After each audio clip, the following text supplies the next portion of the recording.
Estás escuchando Radio Independencia. Desde Lanús, provincia de Buenos Aires. Volvemos con más Retrovisor.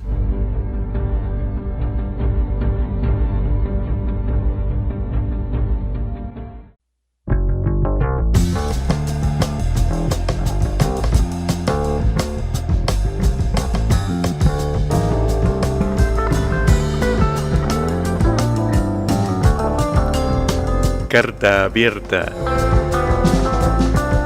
de agradecimiento del comunicador marginado. En su soledad frente al teclado de una PC literalmente atada con alambre, con cuidado que no se afloje esto, que no se mueva aquello, para que no se resete, para que no se cuelgue, para que no se apague. Con el emocional encerrado en el baño, con el racional buscando el equilibrio que, con culpa, no resulta cosa fácil.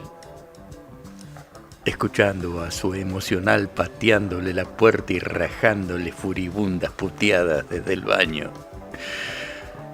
Busca las formas, las palabras adecuadas, las construcciones comprensibles para que el boludo se despierte, para que el intelectual no le conteste boludeces, para que a los del Congreso les arda el orto, para no lesionar al Ejecutivo, que es el único fósforo que nos queda, para pasar el invierno y para que el judicial no tenga motivos para mandarlo en cana.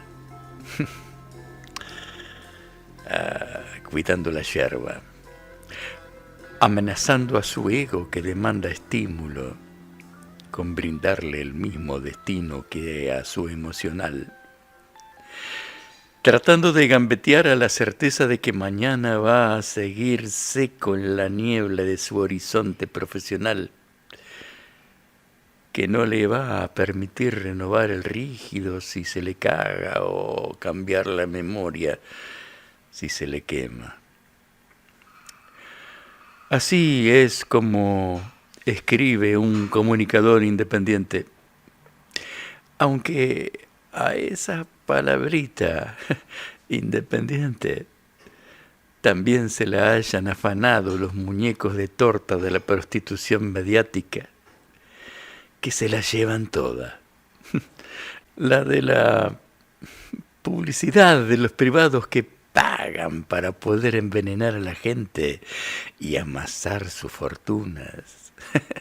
La de los que pagan para que no hablen de ellos y así blindarse y que nadie los descubra. Y la del Estado, también completita. Y todo por terquedad. Todo por no tirar a la basura sus convicciones y no alquilar su intelecto a los medios públicos de deformación intelectual que, si no es así, simplemente no te toman, arrojándote a la intransitable banquina de la opinión independiente, que medio en inglés y medio en castellano te describe la posta. Y así tenés que salir por ahí, transitando el ripio de tu destino que tiene pendiente para el lado de la zanja, acomodándote las vestiduras con los anteojos rayados y los zapatos, pidiendo cuarto intermedio. Y uno se termina acostumbrando a esta trinchera personal incomprensiblemente solitaria, con el festival de egos propios y ajenos, mojándote la pólvora y, para colmo, con la mirada casquivana por encima del hombro de alguna que otra tribuna, como en el circo con el trapecista, apostando a cuánto durás, cuánto te la aguantás. Bueno, al final de cuentas, agradecimiento con quién, ¿no? Entonces, bueno, por cierto, no a los que te alientan, a los que te saludan respetuosamente, no a los que entre el batifondo procaz e impertinente del mercado cibernético de pronto se alertan, se interesan y se detienen para escucharte o leerte. Coincidan o no con lo que decís, pero que terminan entendiendo y se dan cuenta que hay cosas sobre las que se debe reflexionar y por las que la manada ni se inmuta distraída que está corriendo detrás de la zanahoria y que, para peor, se molesta si la querés despertar porque la distraes de su carrera por subir de nivel.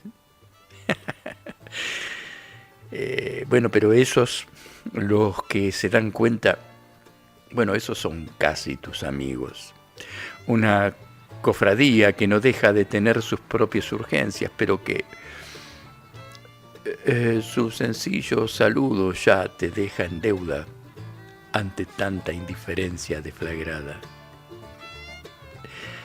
Este agradecimiento va para los que permanecen impávidos frente a lo que urge y a los que les urge, y allí se quedan, dejando que los medios de malformación intelectual le sigan comiendo la cabeza a la gente y dejando que a nosotros se nos acalambren los dedos en el descalefaccionado invierno de las almas que siempre habíamos creído que estaban de este lado.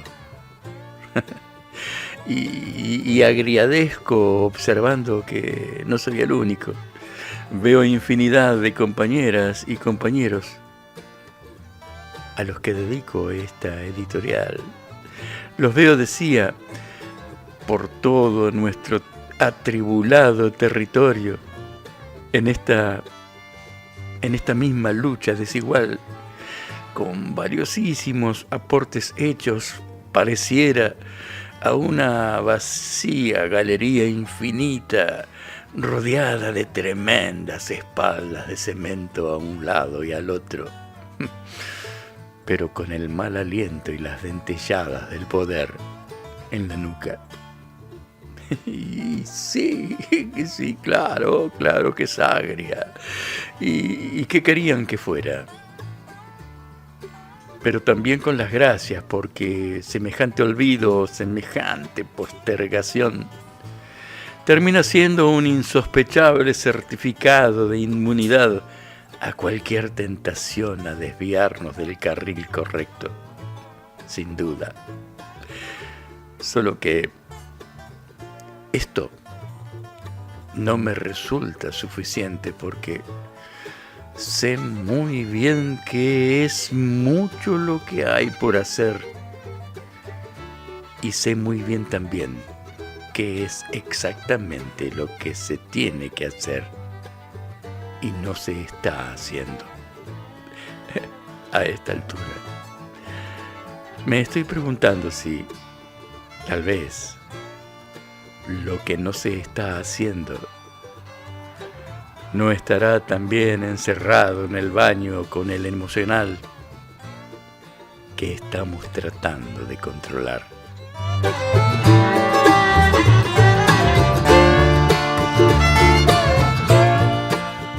Soy Enrique Vox y esto es Retrovisor.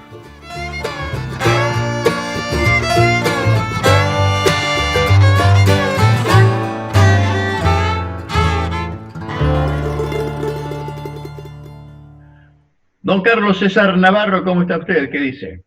Muy buenas tardes, mi querido amigo Enrique Vox, acá dispuesto nuevamente en este sábado 1 de agosto para este programa de Retrovisor que sale en AM 1160 Radio Independencia desde Lanús, para el universo. Así es, así es.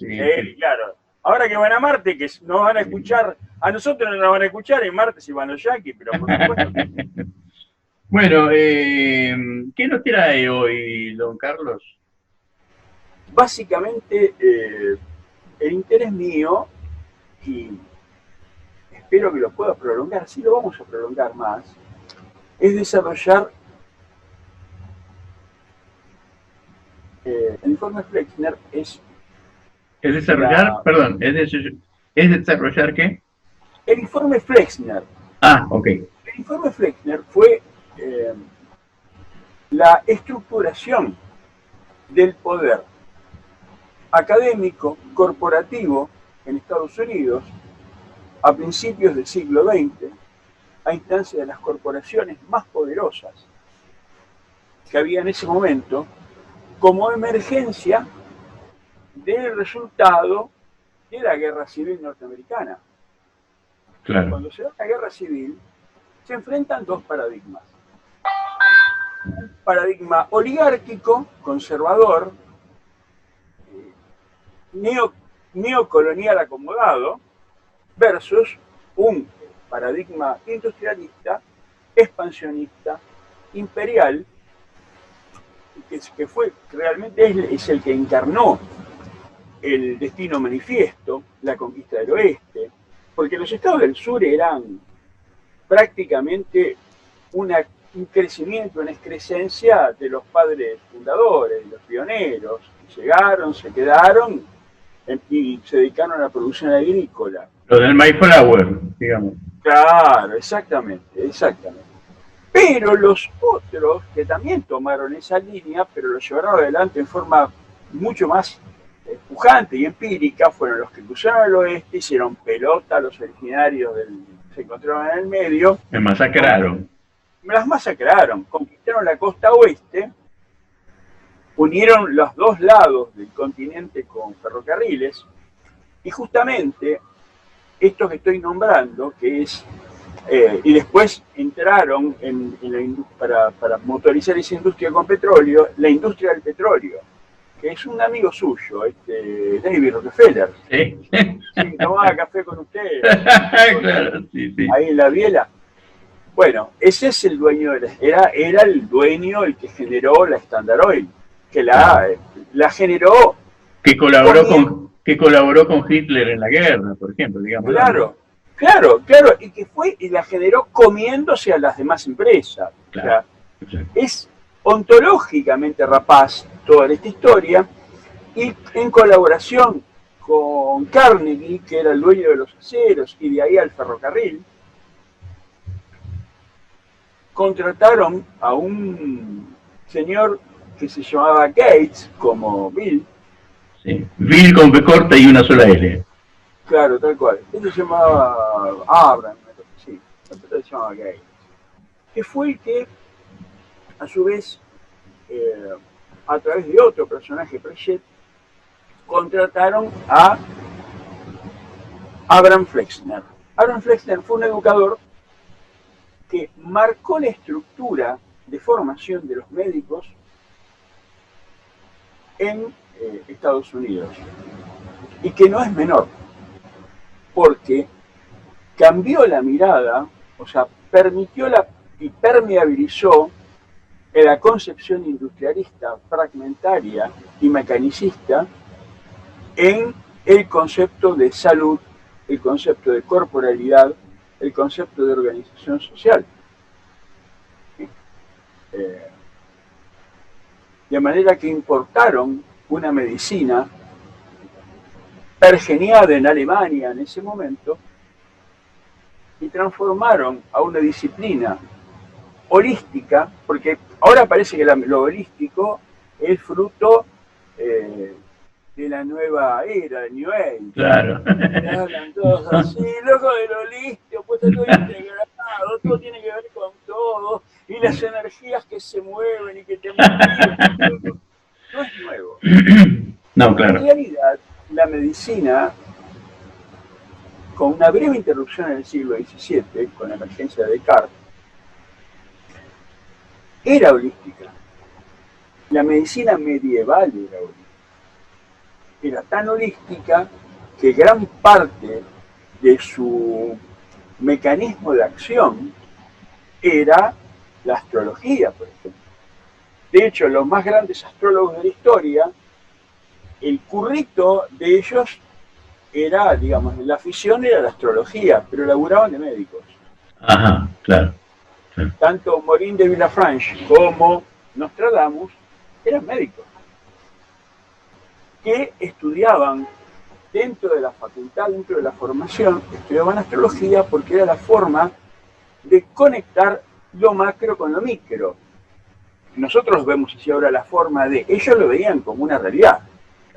Claro, claro. Es que uno cuando habla de astrología tiene mala prensa por las estupideces de mañana te vas a encontrar con el amor de tu vida y esa pavada. Y sabemos cómo se hace astrología en las redacciones de los diarios. Al Claro. más hecha pelota, al más pendejo, al que más molesta, lo ponen a hacer el Al que llega tarde le dicen ahora te pones a hacer el horóscopo. Pero en realidad el peluquero te dice cuándo te tenés que cortar el pelo según el tipo de cabello que tenés, ¿no? Para que crezca más rápido y no tan fuerte, o para que crezca menos pero más fuerte. Pero mira, Enrique, si esto no es una columna de astrología, esto también es un currito mío. Es una cuestión mía que les confieso sin sonrojarme a la gente que me escucha. Pero, por ejemplo, este hombre, Morin de Villafranche, que fue el astrólogo del cardenal Richelieu, que de pelotudo no tenía absolutamente nada. Claro, no, nada. Era un patriota y un estratega número uno, que obviamente en la película hecha por los ingleses te lo ponen como un demonio, porque justo fue el que sacó a los ingleses a patadas en el culo de Francia. Claro, a Napoleón también. Por eso. No, era muy anterior, ¿eh? No digo por los ingleses. Sí, claro, todos los que los pelean con ellos son demonios. Si vos no te dejás violar es un tipo jodidísimo. No, claro, ¿cómo vas a hacer eso? Exactamente, ese es el tema. Y desde esa perspectiva te cuento que, por ejemplo, los estudiosos actuales, hay una página argentina, un blog sobre astrología, que el que lo explica a Morin de Villafranche es un matemático de altísimo nivel, catedrático, con muchas cátedras a cargo, o sea, es un tipo que te puede hablar frente a frente con Paenza, como para dar alguien reconocido técnicamente, o sea, claro. No es Doña Porota de la esquina, claro, no. Macramé, entre hacer macramé y tarjetería española, hace astrología, no, son tipos con una cabeza muy sofisticada y un conocimiento científico muy deductivo, muy fuerte.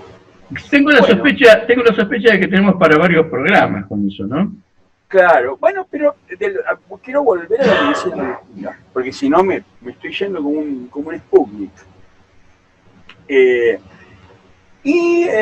el siglo XIX, principios del XX, entra el paradigma mecanicista, industrialista a tallar, ligado con una teoría económica, claro, la liberal, en la cual la medicina empieza a verse como una máquina de hacer plata como es ahora, y en donde transforma a los médicos de terapeutas con un conocimiento integral avesado y haciendo clínica en almaceneros que administran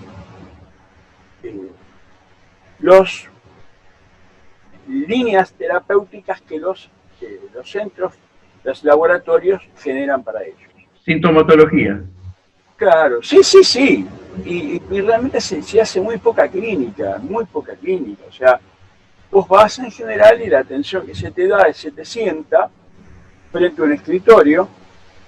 Muy pocas veces, solamente los clínicos lo hacen. Yo no digo que todo el mundo haga esto, pero hago una estereotipación de cierta práctica industrializada también, porque la práctica se industrializa. O sea, cuando vos estás con 15 minutos, yo me asumo como si fuera médico, con un paciente, porque me lo dicen colegas amigos, vos estás con 15 minutos más que otro paciente y te empiezan a golpear la puerta, doctor, apúrese, porque Claro. tiene 20 pacientes más en la fila. Claro. Y por otro lado, le pagan con un papelito que es del sistema de prestación, ya sea sindical o sea privado, que es un monstruo que se consume el recurso que parte que el afiliado, ¿sí? que el depositario de la práctica debería asumir. No, lo asume la corporación, La maquinaria.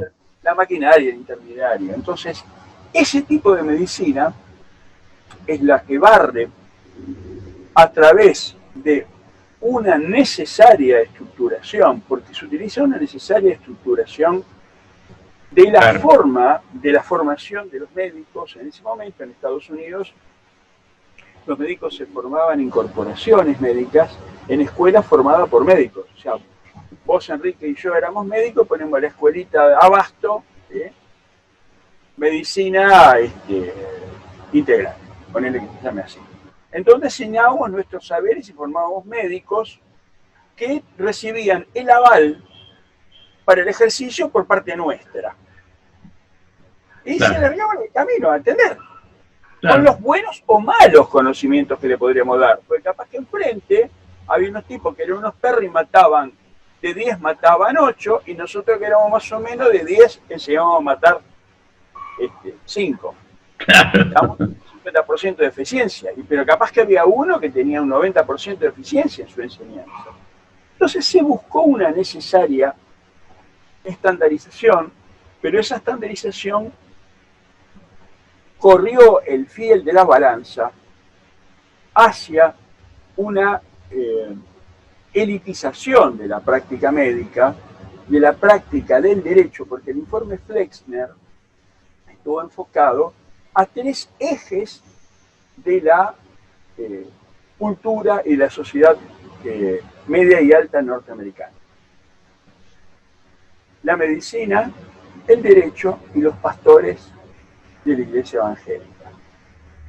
Caramba.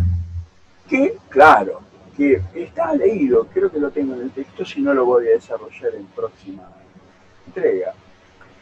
Prechet habla de ellos, lo pone como ejemplo, dice, porque un pastor vive muy cerca de otro pastor y tienen que competir por la feligresía, porque a diferencia de la Iglesia Católica, en donde en una cuestionable o no relación con el Estado, y yo confieso que no soy católico, yo tengo una extracción hinduista para escandalizar a todos mis oyentes, no estoy haciendo una defensa de la Iglesia Católica, sino solamente una exposición. La Iglesia Católica, al estar ligada al Estado, recibe una subvención directa del Estado y administra desde ahí sus recursos. En la Iglesia Evangélica, los pastores son cuentapropistas. Si bien reciben quizás del Estado alguna subvención, pero básicamente son cuentapropistas que dependen del diezmo de la feligresía. Sí. Entonces, Y son una especie de franquicia también. claro, tal cual. Pero depende del marketing. Para captar clientes fieles, fieles. ¿Sí? Esto con mucho respeto lo estoy hablando. Respeto desde el punto de vista latino. El respeto quiere decir, viene de respecire y decir ver. Yo digo lo que veo. Por eso. Claro. Digo con mucho respeto, con mucha observación. Don Carlos, se nos está terminando los minutos. ¿No lo podemos tirar? Y bueno, métele un poquito, qué sé yo. Ese no, eso era nada más. O sea, de eso trata el informe Flexner, tiene una introducción igual, lo que habla mucho más. Usted, don Enrique Vox, como conductor sabio de este programa, fiel timonel en la tormenta comunicacional, manéjelo como quiere, y si no lo hacemos ahora, lo entregamos al próximo programa. Bueno, perfecto. Es apasionante realmente ese tema, ¿eh? Es apasionante. Sí, claro, porque nos empezamos a decir, entonces cuando veíamos el doctor Gannon por televisión nos estaban vendiendo un modelo para que construyamos determinado tipo de medicina. Sí, eso es marketing. Exactamente. Claro. Y cuando pusieron a la Robocop también. Pero por supuesto. No me hable más del compañero Bernie, por favor. Bueno, nos seguimos escuchando en el programa, don Carlos César Navarro.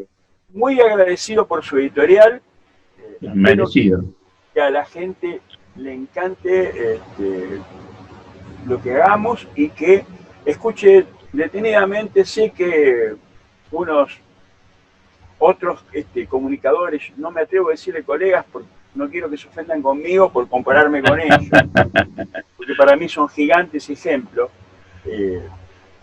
Realmente dan un agradecimiento a tu editorial que es muy bueno, y muchas gracias. No, muchas gracias a vos, Carlos. Un abrazo grande, nos seguimos escuchando en el programa. Hasta luego. Hasta luego. Mi nombre es Valeria Paula, periodista y comunicadora popular de Mar del Plata. La última reflexión. Cuando la gente se enferma, pide un médico, no un empleado de una clínica. Cuando yo quiero información valedera, quiero un periodista de vocación, como somos nosotros, y no un empleado de un medio. Siempre hago la misma comparación, porque la salud mental y la salud informativa y ciudadana son bastante importantes, aunque se las desdeñe. Te mando un abrazo. Celebro, querido Enrique, la resistencia, la forma más sublime de construir el futuro. Resistir es amar, dice Edgar Morin, un filósofo francés que integró los grupos maquis que resistieron a los nazis. Celebro, Vox, que esté boxeándole a esta realidad tan particular. Celebro la memoria de los que, de alguna manera, empujando solitos, a costo nuestro, a todo costo, llevamos a este gobierno al gobierno. Y celebro también que usted sepa que no estamos presentes. Le abrazo desde mi corazón. Carlos Caramelo. Vos no te vayas. Vamos a una tanda y enseguida volvemos con más Retrovisor.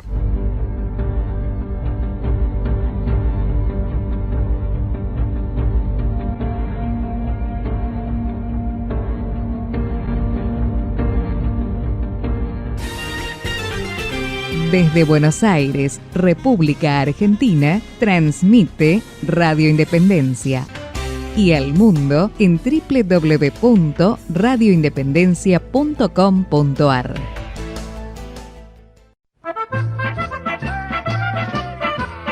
Llega la alegría italiana a Radio Independencia AM 1160.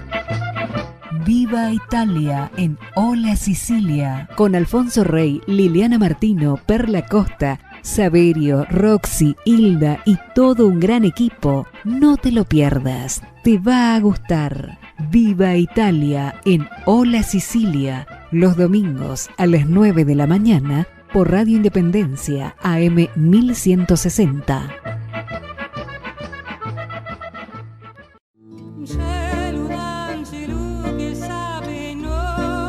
Chiamami, programa sociocultural ítalo-argentino. Idea y conducción, Perla Liliana Costa. Domingos de 11:30 a 13 horas. La música más bella, las informaciones más interesantes, los paseos más increíbles. La RAI, Radio Televisión Italiana. Un arcoíris para colorear tu día y el mío. Chiamami, por AM 1160, Radio Independencia. La verdad de lo que sucede en Banfield, su fútbol, la ciudad, su gente, lo hablamos en el Petit Café Taladro Superdeportivo. Te invita a la mesa Juan Manuel Raimundo, con espléndidos regalos, en los mediodías de Radio Independencia, en la esquina banfileña de AM 1160 y por www.radioindependencia.com.ar. Los lunes, miércoles y viernes a las 13, tu cita hipertaladrense.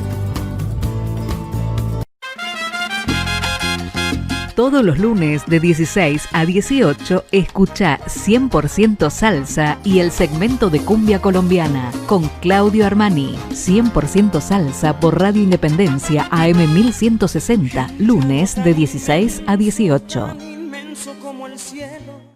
Si vivís con una persona mayor, estos son los cuidados más importantes que tenés que tener. Evita darle la mano, abrazarla o besarla. No compartas el mate, cubiertos, vasos, tazas ni toallas. Los mayores tienen que tener sus propios elementos y el menor contacto con otras personas. Limita tus salidas a lo indispensable. Cuando ingreses a tu casa, deja el calzado en la puerta sobre un trapo humedecido con agua y lavandina. Cambiate y lava la ropa junto con el barbijo casero. Limpia y desinfecta los espacios. Seguí cuidándote. Para más información, llama al 120 o entra en www.argentina.gov.ar. Argentina Unida. Ministerio de Salud. Argentina Presidencia.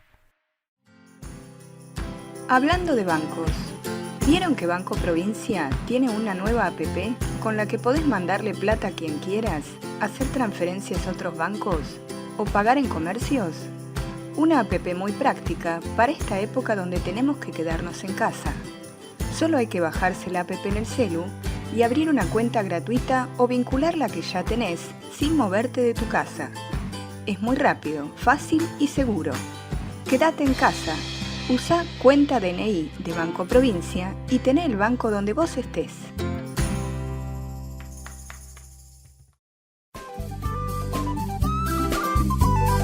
Esta radio que te informa y entretiene es integrante de la Red Federal de Arbia, Asociación de Radiodifusores Bonaerenses y del Interior de la República Argentina, www.arbia.org.ar.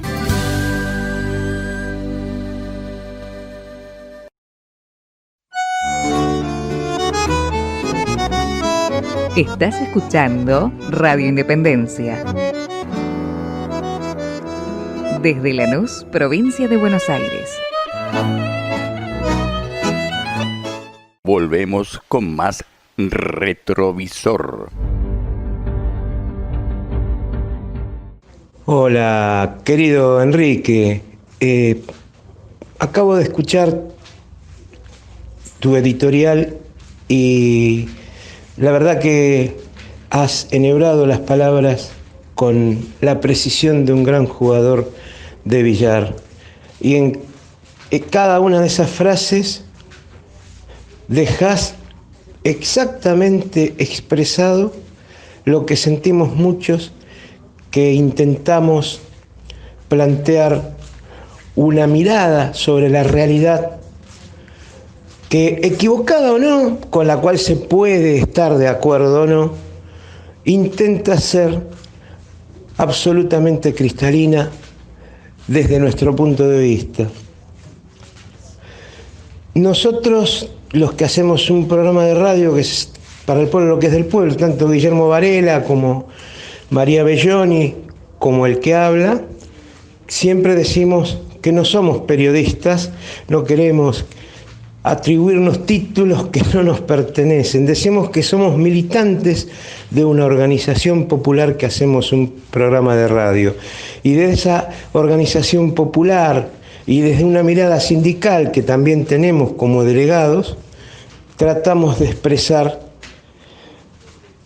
una parcialidad absoluta de clase. Nosotros no decimos ser imparciales, somos parciales. Nuestra mirada es de clase. Nuestra mirada es desde los trabajadores.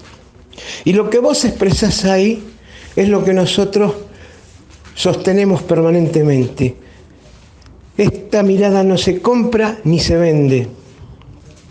Es una mirada legítima de aquellos que estamos poniendo el cuerpo todos los días para generar la riqueza de este país. Porque la riqueza de este país y de cualquier país la generan los trabajadores. En tu editorial estamos absolutamente representados aquellos que tenemos la intención de dar un debate desde el lugar en el cual estamos parados. Nosotros estamos parados en el lugar de los trabajadores. De allí venimos, esos somos y no queremos salir. y en tus palabras también reflejas eso. Así que bueno, un abrazo grande, hermano, un abrazo grande, compañero.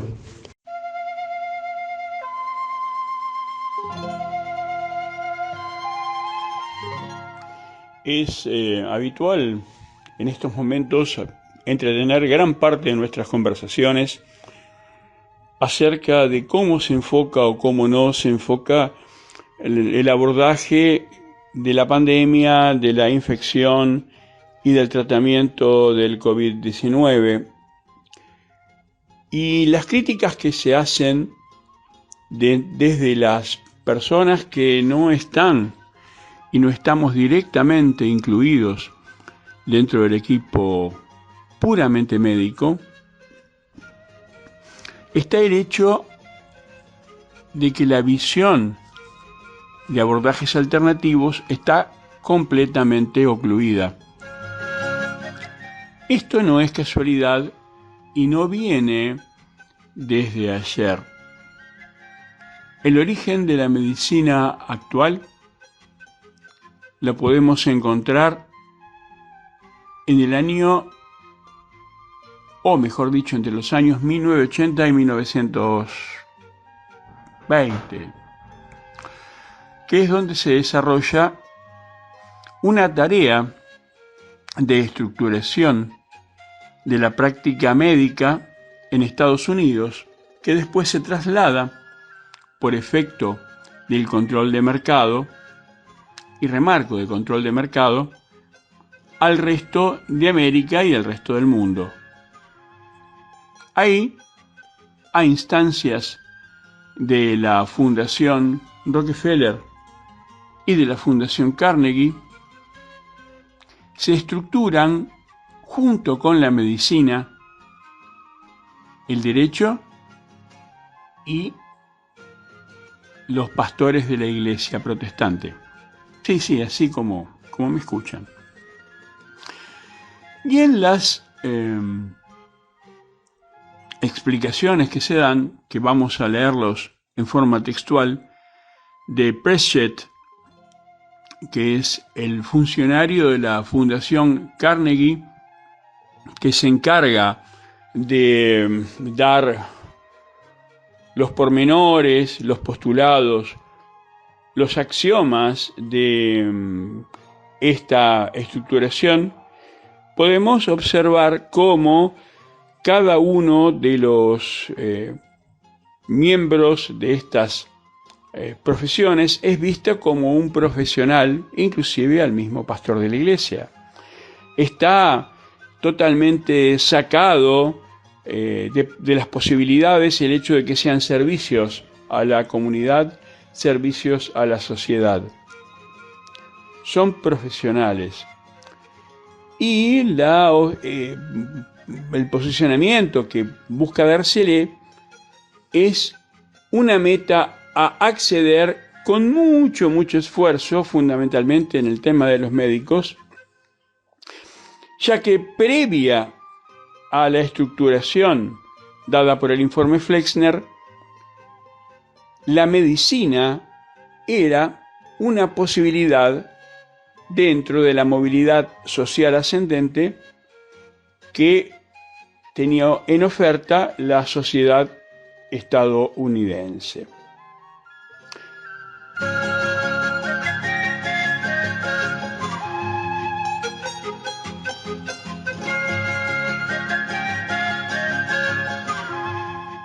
A partir de esta estructuración, las carreras profesionales quedaron relegadas a una élite económica que tenía la capacidad de pagarlas.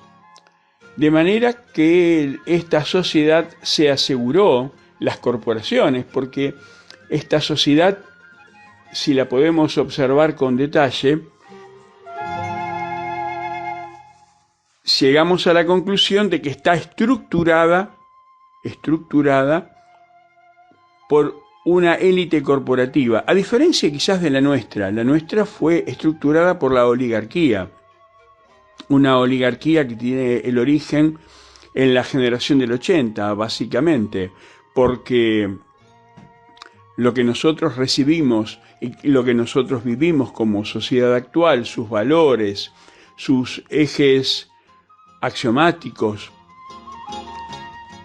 sus cosas negativas y sus cosas positivas, el sentido común de lo bueno y de lo malo, está básicamente estructurado en el sistema educativo que fue parido por la generación del 80 con la capitalización que se hizo en virtud a la avanzada, drástica, beligerante, genocida de Roca frente a los territorios del sur y del oeste argentino.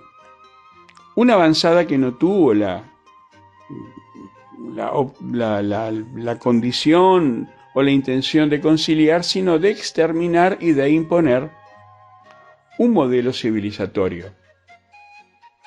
Bien, en Estados Unidos, ese modelo civilizatorio también hubo una corrida hacia el oeste que fue llamado y todavía sigue embebiendo a la sociedad como el destino manifiesto. Fue llevado a cabo por una burguesía en ascenso que desarrolló mecanismos de acumulación de capital muy rápido frente a una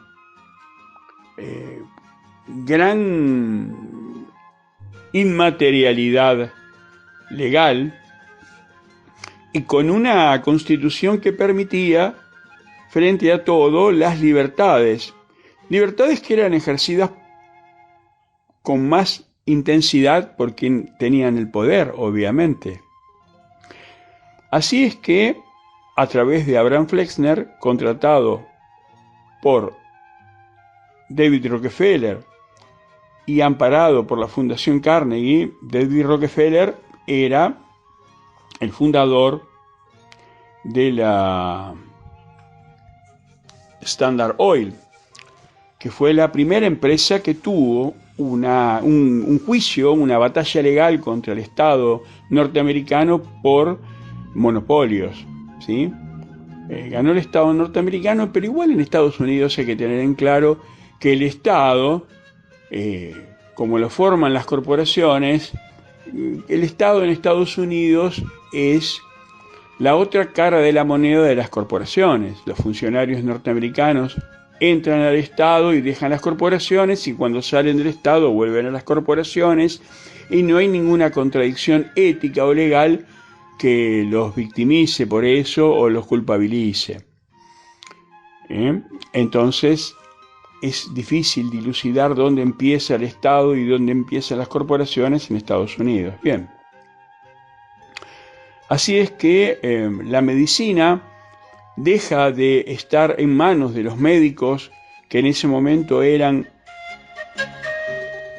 homeópatas o eclécticos, en una mezcla de concepciones, y orientados fundamentalmente hacia la terapéutica, a una medicina científica orientada primero a la investigación de los fenómenos más que resolver el fenómeno en sí.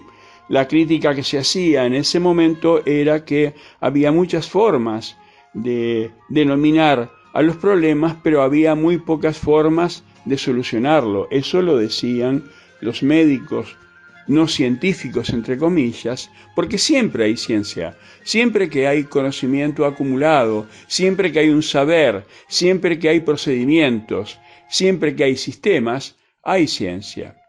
Lo que pasa es que, como es mi visión particular, la derecha o el poder siempre hegemoniza la subjetividad y los significantes. Entonces, ciencia es lo que dice la gente que toma el poder y administra los valores y el concepto y la concepción de ciencia en sí mismo. Entonces empezó a hacerse una campaña política. La Fundación Rockefeller no solamente puso dinero para financiar una investigación de tipo educativa, pedagógica, para estandarizar la forma de enseñar la medicina, sino que también financiaba determinadas corrientes políticas que le aseguraban el apoyo a nivel del legislativo y del ejecutivo norteamericano sobre las medidas y la concepción que el informe Flexner iba a poner de manifiesto.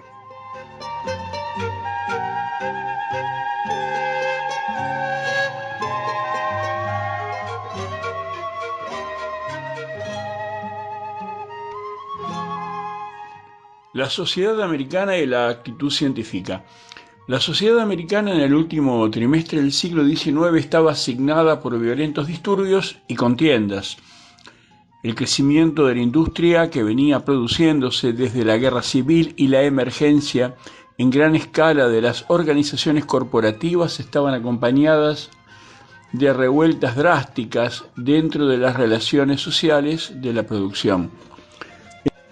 El nuevo orden corporativo produjo y ha producido su más llamativo y visible efecto en tres grupos de América: el proletariado urbano, los labradores del agro y la clase media. El proletariado urbano, una clase recientemente emergida, étnica y radicalmente heterogénea dentro de la sociedad americana, estaba sometida a condiciones de vida y de trabajo inferiores en virtud al capitalismo naciente. La reacción del proletariado contra esas condiciones de miseria incluyó la organización de los gremios y, por momentos, una insurrección violenta. Los agricultores del oeste, medio sur y del sur estaban enfrentados a la creciente dominación financiera referente a los bancos y al ferrocarril. Bueno, nosotros esto es un paréntesis que hago a la lectura del texto, si nos referimos a lo culturalmente cercano que tenemos, que es toda la historia de los policiales y películas del oeste norteamericano, vemos que hubo una lucha muy, muy violenta de las corporaciones, el ferrocarril sobre todo, que entraba en zonas de los agricultores y cortaban terrenos, compraban compulsivamente. Hay una referencia clara a la contratación de mano de obra especializada, que son románticamente los pistoleros, pero no eran nada más ni nada menos que matones de mafiosos de la época, rezagos como tienen los norteamericanos siempre desde la guerra civil, que acá lo marca muy bien, que la guerra civil en Estados Unidos fue una confrontación entre los sectores de la producción que pretendían un Estado corporativo, que es el que ganó, frente a la oligarquía clásica, que es la que nosotros seguimos padeciendo. O sea, ellos siguen padeciendo el Estado corporativo, no voy por una o por otra. Sin embargo, no queda otra opción que hacer la comparación entre ambos enfoques del desarrollo económico. Y este Estado corporativo contrataba recursos para lograr sus objetivos económicos. También la historia de los delincuentes de principios del siglo XX del medio oeste norteamericano dan cuenta de que eran personas que habían quedado excluidas del circuito productivo por la acción de los bancos, que como aves de presa se tiraban arriba de los pequeños agricultores que no podían pagar los préstamos a los que se habían sometido obligatoriamente porque las sequías o las condiciones ambientales no les permitían tener una producción asegurada. Y estos bancos se quedaban por migajas con los terrenos, con las producciones, las propiedades de estos pequeños agricultores, y se transformaban en mano de obra criminal. Como decía anteriormente, la cultura cinematográfica expone y de novelas policiales y que hablan de salteadores urbanos o cuasi urbanos que configuraban esa figura de pequeños agricultores, de pequeños productores rurales que, viéndose privados de su propiedad, terminaban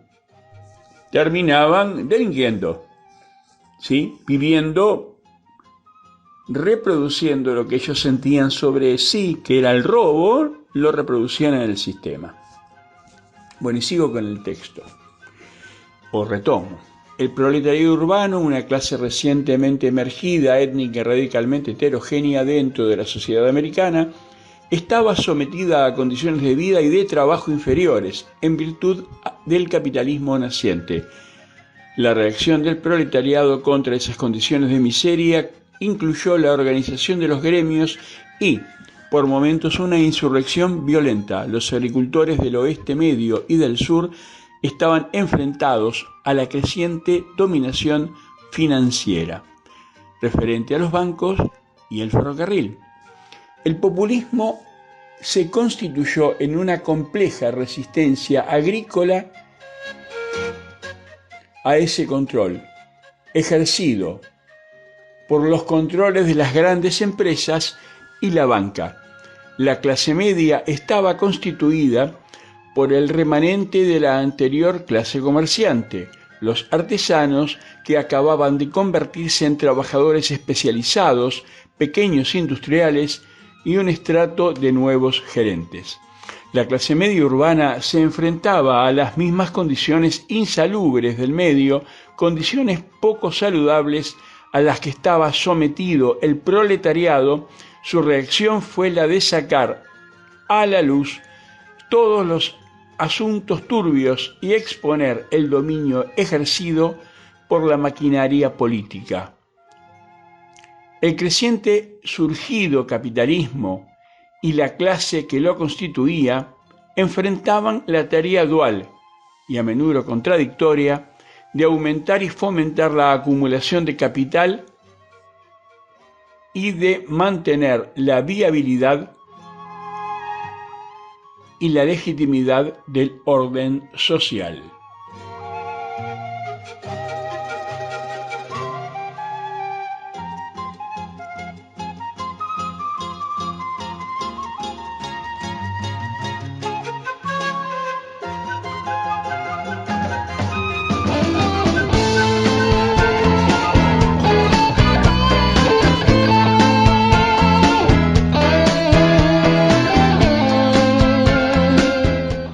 La respuesta de los capitalistas, en tanto que clase, se manifestaba en la transformación de los problemas sociales en problemas técnicos.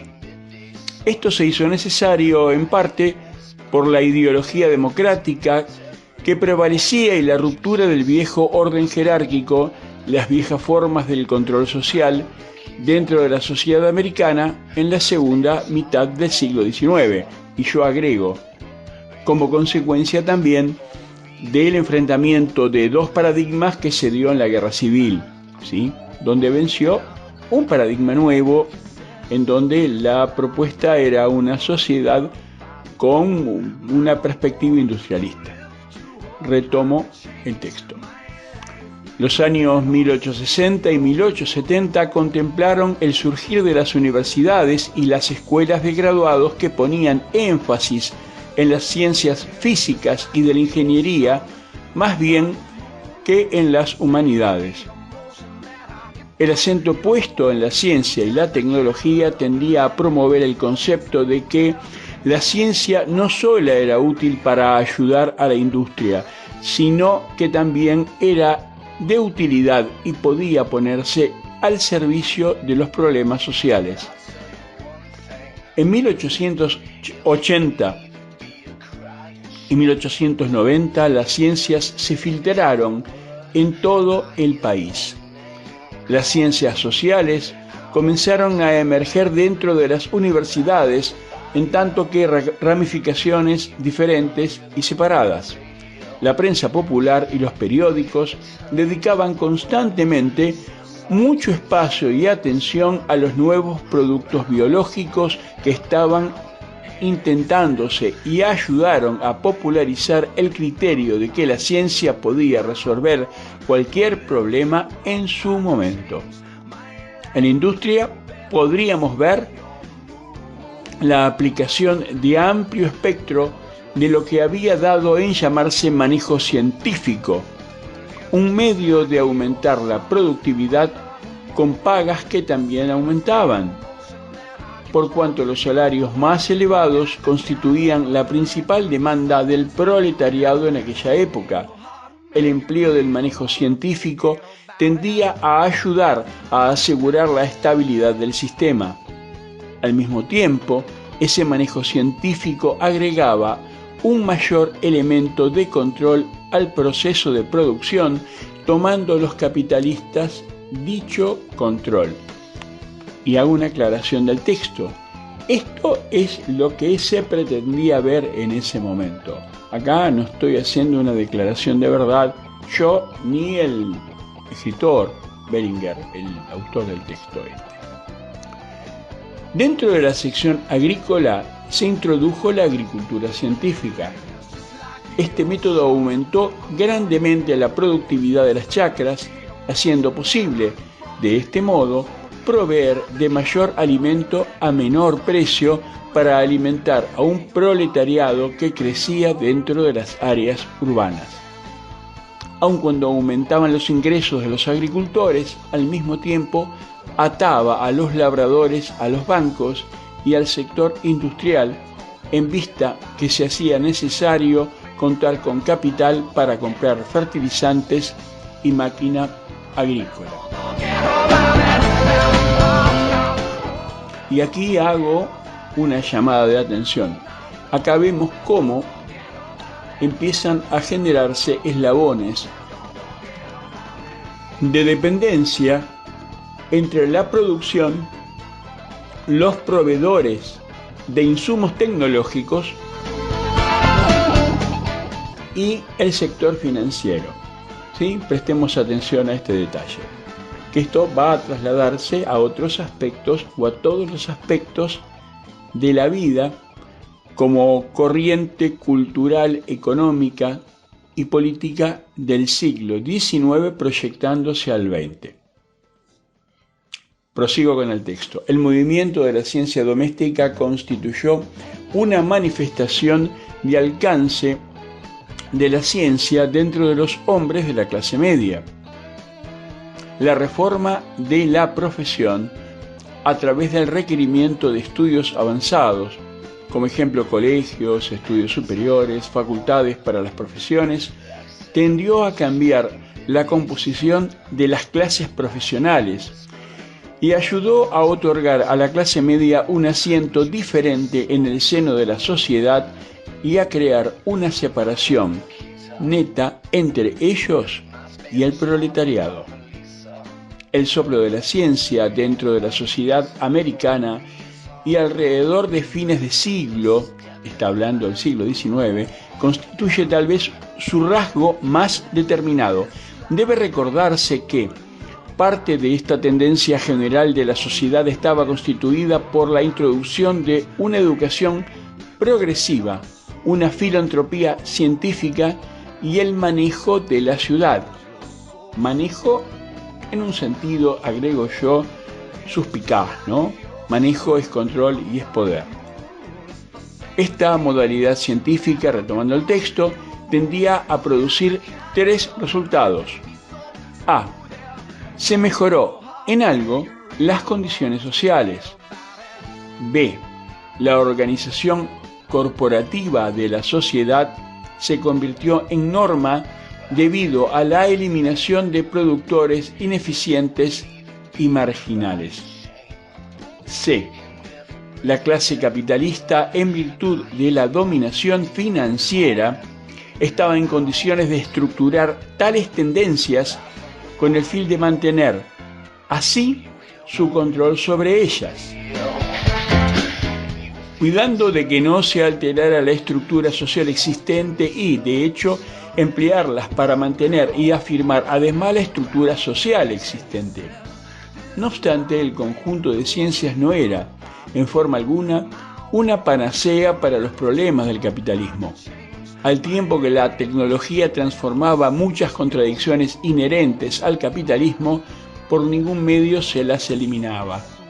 Emergían nuevas contradicciones en forma dialéctica provenientes de las trabas aplicadas al sistema. La medicina, como parte integral de la sociedad, se vio sujeta también al conjunto científico. Su resultado fue que se designara a la medicina y se la conociera como medicina científica. Pero, exactamente del mismo modo que los problemas sociales que trataban con la tecnología, dentro de la medicina se produjo también su propio conflicto.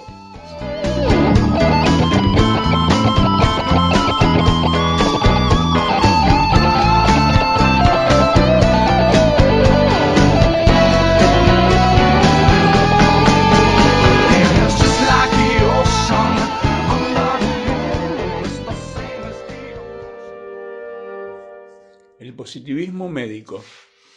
La publicación del informe Flexner en 1910 marcó el comienzo del reconocimiento oficial de la institucionalización de determinadas tendencias dentro de la teoría y la práctica de la medicina. Es mejor considerar a dichas tendencias como parte del impulso social general hacia el dominio de la ciencia.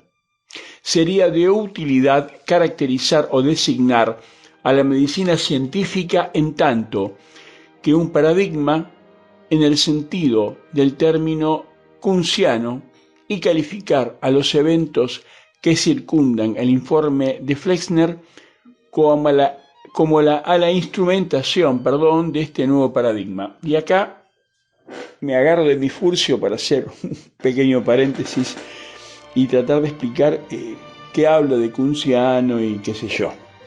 Bueno, Thomas S. Kuhn fue un filósofo, un epistemólogo norteamericano del siglo XX que definió el tema de paradigma. Paradigma es un modelo de pensamiento que es el previo a cualquier enunciado científico, filosófico, conceptual en general, porque plantea que cualquier persona está inscripta en un marco social, cultural, religioso, geográfico, biológico, que condiciona su apreciación, su percepción del entorno y la configuración de conclusiones.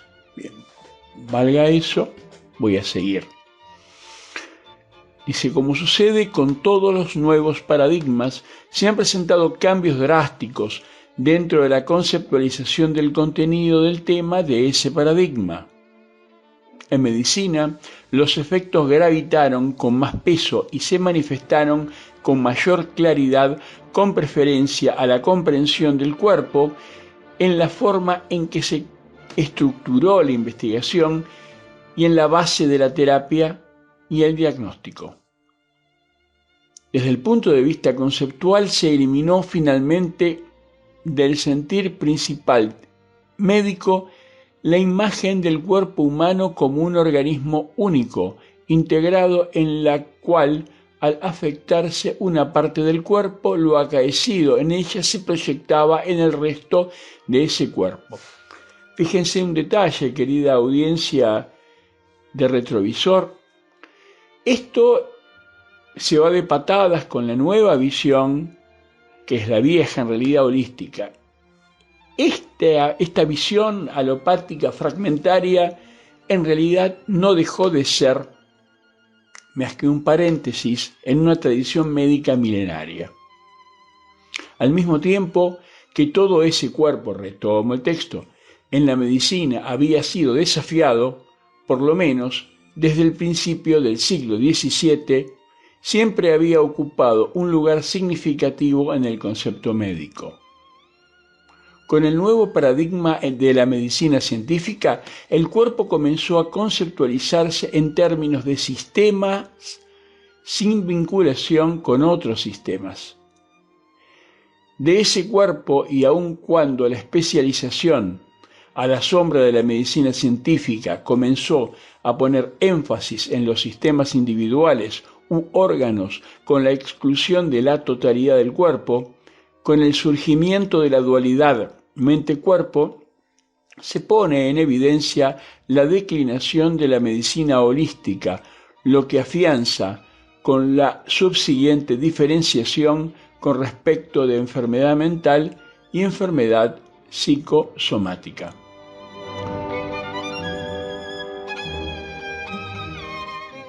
El cúmulo de conocimientos dentro de la medicina, ejemplo de investigación, también sufrió una drástica influencia del nuevo paradigma. Según las definiciones, la medicina científica rechazó la idea de causalidad social de la enfermedad, puesto que la base social de la humanidad estaba situada fuera del reino de lo que se consideraba científico. La investigación se estructuró de manera tal que dio fuerza a esta exclusión de la causalidad social.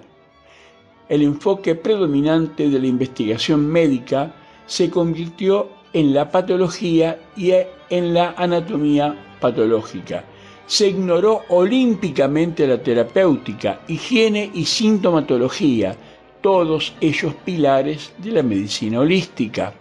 La fisiología, que otrora había significado la relación del hombre con la naturaleza, del griego physis, solo significaba ahora el estudio de los trabajos del hombre.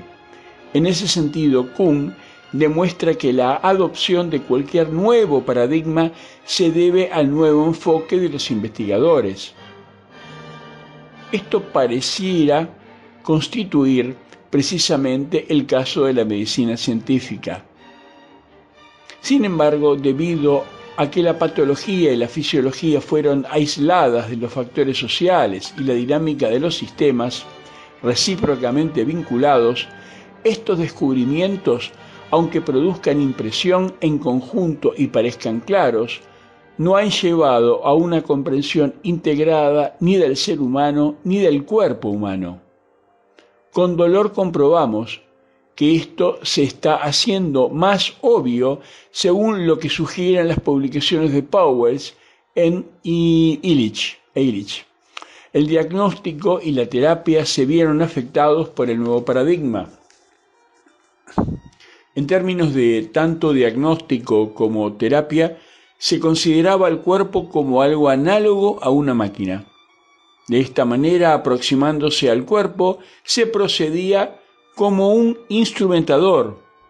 Podía tratarse individualmente partes del cuerpo y examinárselas sin afectar el resto de ese cuerpo. El modelo de máquina, lo que constituye la única definición de operación de la concepción no holística del cuerpo aplicada a la terapéutica, tenía corolarios importantes. El modelo de máquina permitía el uso de suposiciones estadísticas sobre el cuerpo, en particular la suposición de una modalidad de tendencia central, la normalidad, entre paréntesis, destaca el autor, tratadas como entidades universales más bien que como una afección individual diferente en cada caso. Si bien el diagnóstico y la terapéutica se basan sobre una suposición colectiva que emplea el uso de una distribución normal, se piensa que el paciente constituye casi una abstracción separada de la colectividad, con el contexto social de un problema que no se toma en consideración sobre una base individual.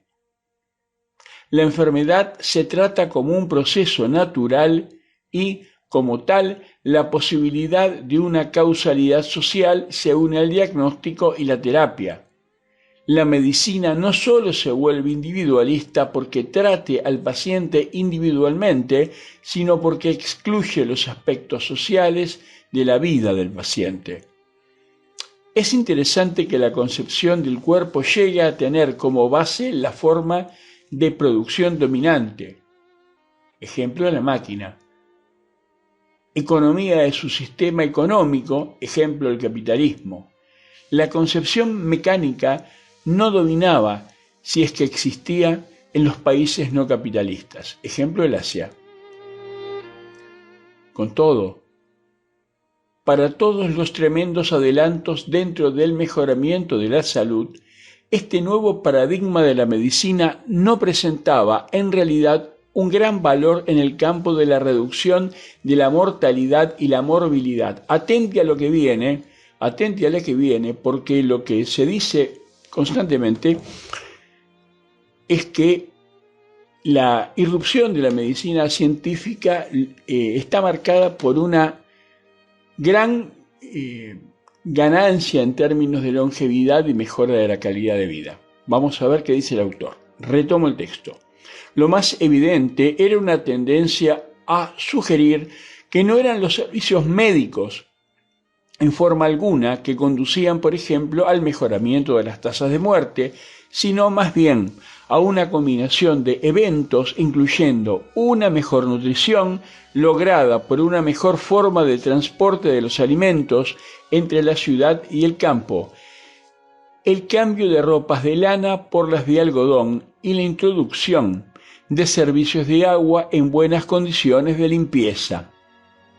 En casi todas las causas determinantes de muerte presentadas a fines de siglo, hablo del siglo XIX, con una posible excepción, la difteria, la tasa de mortalidad había comenzado a declinar con el avance de las medidas terapéuticas introducidas, hechas posibles por la ciencia médica.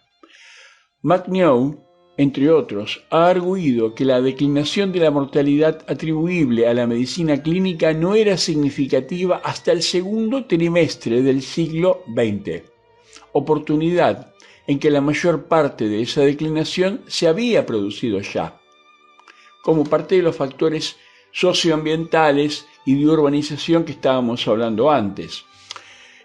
Sigo mi paréntesis. Es de destacar que, por ejemplo, Arturo Jauretche llamaba, nuestro Arturo Jauretche, ¿no?, a la guerra civil norteamericana como la guerra de las camisetas, porque el norte condicionó al sur a la venta del algodón como materia prima para las factorías de tela, para los telares, para la industria textil desarrollada en el norte y la instrumentación de esta ropa de algodón en el proletariado, que yo hago un agregado también, que fue enriquecido numéricamente por la población negra, porque antes era esclava, ¿sí? Los negros dejaron de ser esclavos para integrar principalmente el proletariado, tanto rural como urbano fabril. Seguimos. Como Powell lo señala, aun cuando se presuma que la introducción de antibióticos y las campañas de inmunización efectiva abrieron una impresionante brecha dentro de la lucha contra la enfermedad infecciosa, la mayor parte de la reducción operada en la tasa de mortalidad ya se había producido y solo se acusó un leve descenso en la ya descendiente curva con su introducción, o sea, con la introducción de las vacunas de algunas enfermedades muy complicadas, con alta tasa de mortalidad en ese tiempo, y con los antibióticos.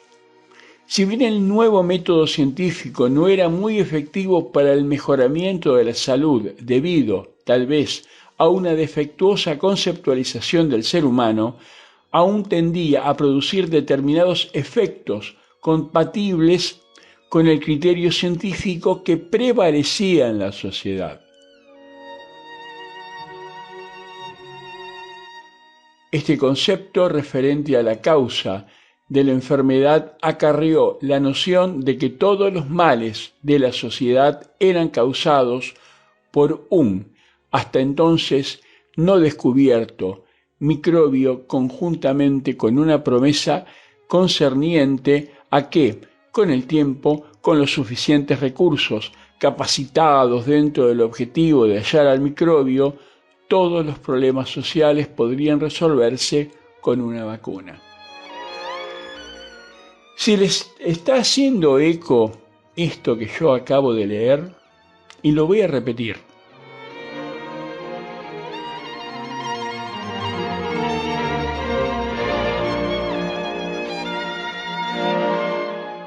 ¿Qué piensan? Qué observación, ¿no?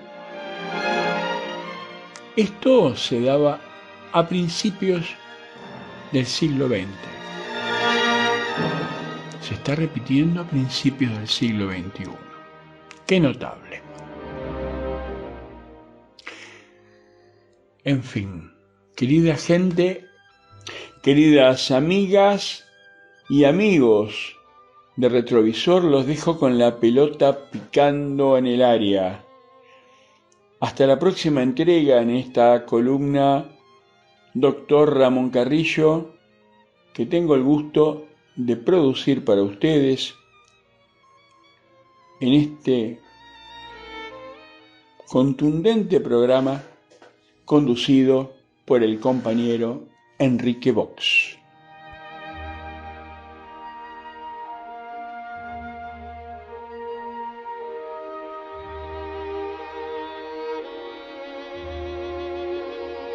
Escuchemos ahora la columna del filósofo, escritor, periodista y poeta Eduardo Sanguinetti.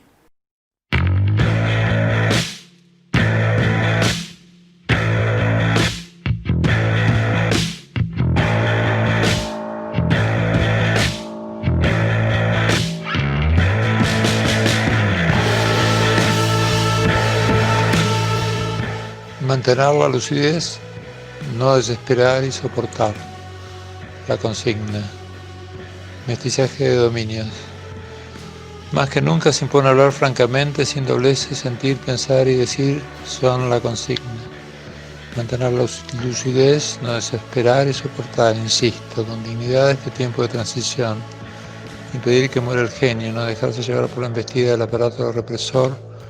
Y quizás lo único que se le escapa a este tiempo, sin tiempo, es una actitud plena de dignidad y ética, en temple y conocimiento de revelación apocalíptica. Esta es la coherencia, la fuerza de cohesión que nos sostiene.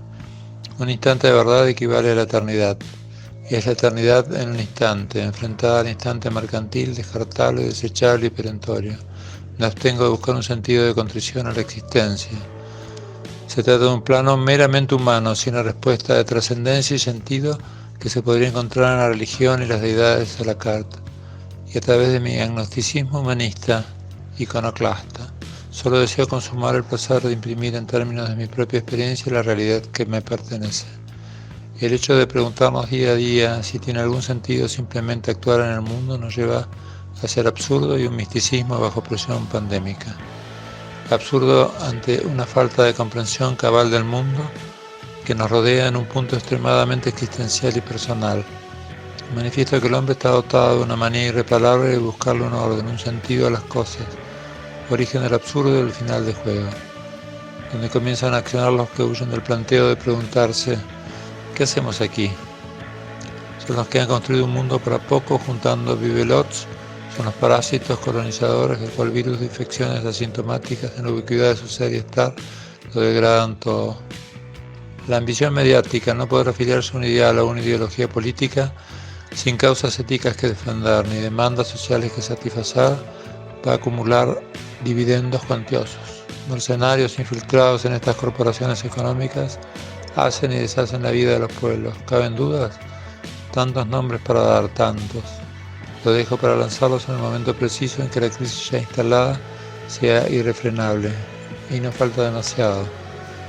Infinidad de ciudadanos de las más diversas latitudes, desde las redes sociales denuncian el espionaje y el control ejercido por el Estado, pero sin embargo son muy pocos los ciudadanos que critican la vigilancia ejercida por las empresas privadas. Y no dudo que es tan peligrosa esta como la de los Estados, pues no cabe duda de que no haya diferencia entre el Estado y las grandes empresas o corporaciones, que están unidos por los mismos intereses de poder y sojuzgamiento. Lástima que no caen en la cuenta de que están unidos en un destino fraguado en usinas de inteligencia. Frente a las corporaciones mediáticas donde prevalece el optimismo fomentado por la banalización de la verdad, corporaciones mediáticas que cantan la liberación de la mentira, inmortalizan la manipulación ideológica y el control social. Detrás de esos aparatos de producción cultural, meras herramientas de encuadramiento y sujeción. La dominación entonces es la comunicación. La lógica interna de las industrias culturales implica sin embargo la promoción de lo singular, lo sorprendente, incluso lo normal. de modo que el estereotipo consumidor se nutre de una incesante y siempre azarosa fabricación de prototipos, discursos políticos, culturales, películas, canciones, vestimenta, gastronomía, delitos. Los medios privilegian el momento técnico de la transmisión a sus ojos, medium is a message.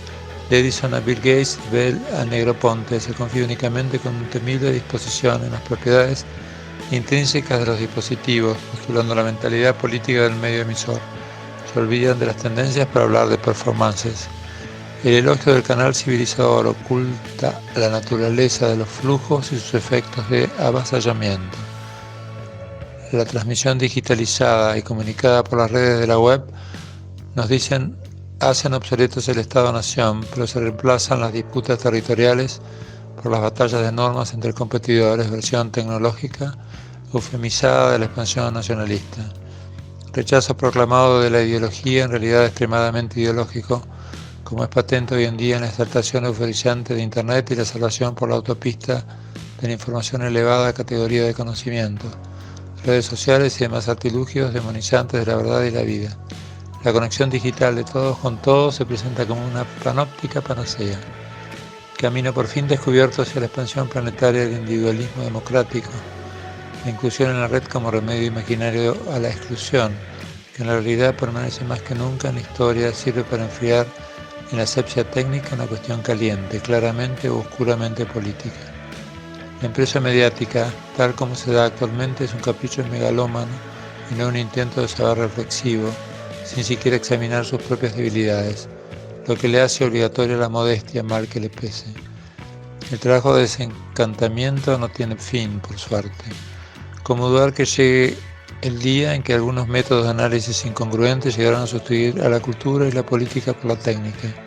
Vivimos en un mestizaje de dominios, una desfiguración de lo sublime por lo trivial, catástrofes y parábolas que desestabilizan todas las categorías intelectuales.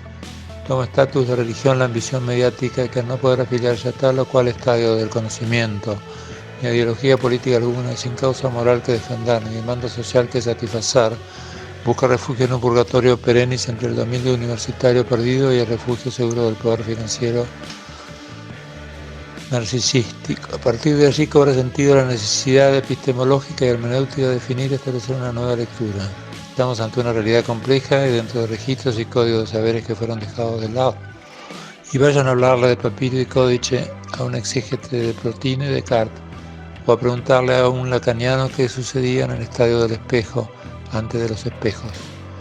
Contratiempos previsibles que no impedirán encontrar algún estímulo o manía con las palabras de Hegel. Si la realidad es inconcebible, será preciso que forjemos conceptos inconcebibles. ¿Cómo dudar ante la canibalización de la humanidad que ha llegado el día en que algunos métodos de análisis incongruentes llegaron a sustituir a la cultura por la técnica? Establezco a través de mi apocalipsis personal la más formidable revelación de la inmundicia plutocrática burguesa. Nada nuevo, solo una rutina que calará hondo en el devenir de esta tierra pródiga en exhibicionistas, chivos emisarios, traficantes de la muerte.